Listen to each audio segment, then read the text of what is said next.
चुड़ैल। पन्नपुर नाम के एक गांव में शादी चल रही होती है। वाह, मजा आ गया फूफा जी। शादी में क्या खाना बना है, बाराती तो उंगलियां चाटते रह जाएंगे। हाँ, तुमने सही कहा। पनीर की सब्जी का तो कोई जवाब ही नहीं। दूसरी तरफ पंडित जी फेरों की तैयारी कर रहे होते हैं कि तभी वहाँ एक चुड़ैल आ जाती है। अरे मर गया रे, ये चुड़ैल यहाँ क्या कर रही है? अरे दिवाकर जी, ये आपकी कौन सी रिश्तेदार है? अरे मुझे क्या पता, क्या भाग्यवान, कहीं ये तुम्हारे मायके से तो नहीं आई है।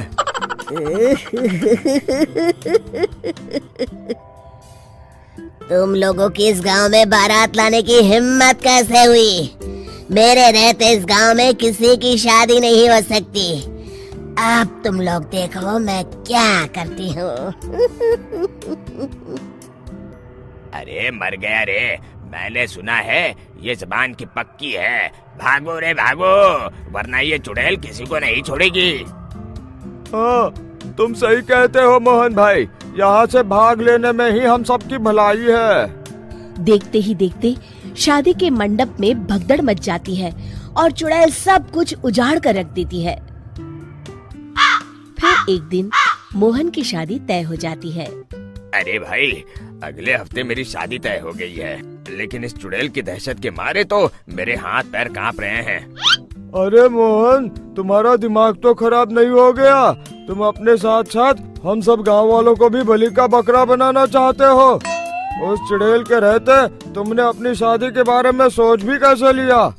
देखो गोपाल, डर तो मुझे भी लग रहा है, लेकिन उस चुड़ैल के डर से मैं जिंदगी भर कुंवारा तो नहीं रह सकता। तभी वहाँ मोहन के होने वाले ससुर आ जाते हैं। अरे ससुर जी, आप देखो, अब तक मैं तुम्हारा ससुर बना नहीं हूँ और शायद बनूंगा भी नहीं। ये आप क्या कह रहे हैं? मैंने तो शादी का कोड भी सिलवा लिया है। मैं अपनी बेटी की शादी किसी अच्छे गांव में कराना चाहता हूँ। तुम्हारा गांव तो भूतिया गांव है। मैं तो क्या, अब तो कोई भी अपनी लड़की इस गांव वालों को नहीं देगा। इस तरह चुड़ैल के डर से उस गांव में किसी की भी शादी नहीं हो पाती। फिर एक दिन गांव के जमींदार अपनी बेटी की शादी करने का विचार करते हैं, लेकिन चुड़ैल के डर से उनकी भी हिम्मत जवाब दे देती है। अगर मेरी बेटी की शादी तय समय से नहीं हुई तो मेरी नाक कट जाएगी। मुझे कुछ करना ही होगा।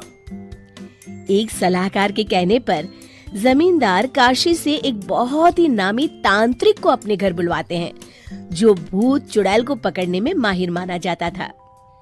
जमींदार साहब, आप चिंता मत करिए। इस गांव की सीमा में प्रवेश करते ही मुझे उस चुड़ैल के बारे में सब पता चल गया था। आप उसे जल्दी से जल्दी कैद कर लीजिए ताकि मैं अपनी बेटी की शादी कर सकूं। जब वो चुड़ैल एक इंसान थी, तब ठीक उसकी शादी करने वाले दिन ही उसकी और उसके होने वाले पति की एक दुर्घटना में मौत हो गई थी। उसका होने वाला पति आज भी भूत बनकर जंगल में भटकता है। इसलिए जब तक चुड़ैल की शादी नहीं हो जाएगी, वो किसी और की भी शादी नहीं होने देगी। ये आप क्या कह रहे हैं? अगर वो भूत भी हमारे गांव में आ गया तब हमारा क्या होगा? ये आदमी बीच में बहुत बोलता है, इसे बाहर निकालो।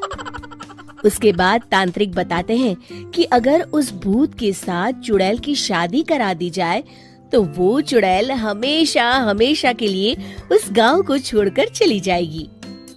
जमींदार साहब, आप अपनी बेटी की शादी की तैयारी शुरू कर दीजिए। मैं कुछ गांव वालों को अपने साथ लेकर उस भूत को ढूंढने जंगल की ओर जाता हूँ। इस तरह जमींदार निश्चित होकर अपनी बेटी की शादी करवाने लगते हैं, लेकिन तभी वहाँ चुड़ैल आ जाती है। मैंने तुम गांव वालों को समझाया था ना कि इस गांव में कभी कोई शादी नहीं करेगा। लगता है तुम लोग मुझे हल्के में ले रहे हो। चुड़ैल जमींदार की बेटी को उठा लेती है।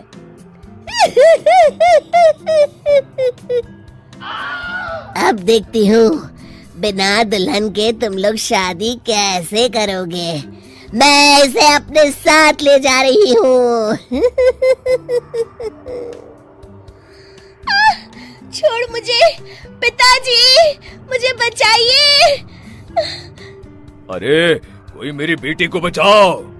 तभी तांत्रिक उस भूत को लेकर वहां पहुंचता है। अरे भाग्यवान, रुको, इन मासूमों को परेशान मत करो, मैं आ गया हूँ, तब तुम मेरे साथ चलो। चुड़ैल बहुत खुश हो जाती है। आप आ गए, चलिए अब हम मंदिर में चलकर शादी कर लेते हैं। अरे अरे अरे अरे, ये क्या कह रही हो? मंदिर में जाके दोबारा मरना है क्या? चलो, आज से हम जंगल में रहेंगे। चुड़ैल चली गई, अब मेरी शादी हो जाएगी। इस तरह सभी गांव वाले खुशी से झूमने लगते हैं।